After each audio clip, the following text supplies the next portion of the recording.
அஸ்ஸலாமு அலைக்கும் வரஹ்மத்துல்லாஹி வபரகாத்துஹு. தினமும் ஒரு தெளிவு.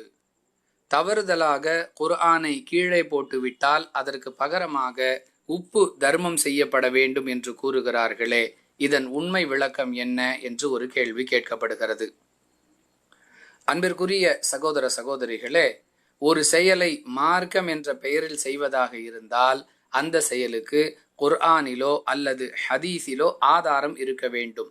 அந்த வகையில் ஒருவர் குர்ஆனை கீழே போட்டதற்காக பரிகாரம் செய்ய வேண்டும் என்ற கருத்து மார்க்கத்தில் எந்த இடத்திலும் சொல்லப்படவில்லை.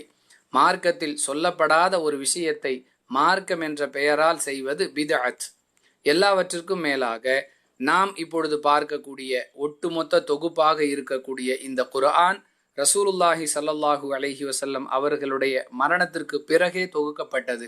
நபிகளாருடைய காலத்தில் திருக்குர்ஆன் மக்களுடைய உள்ளங்களில் பாதுகாக்கப்பட்டது. அங்கொன்றும் இங்கொன்றுமாக குர்ஆனுடைய சில பகுதிகள் எழுதி வைக்கப்பட்டிருந்தன.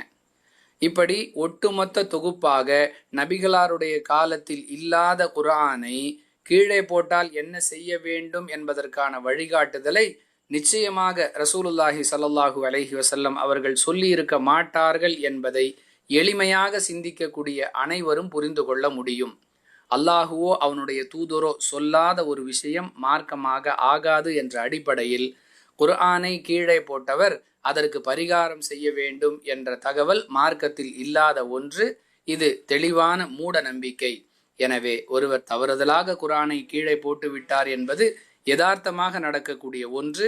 அதனால் அவரை அல்லாஹ் குற்றம் பிடிக்க மாட்டான். இஸ்லாத்தின் பார்வையில் இது ஒரு பாவமான அல்லது குற்றமான செயலும் அல்ல. இதுவே இந்த கேள்விக்கான தெளிவு.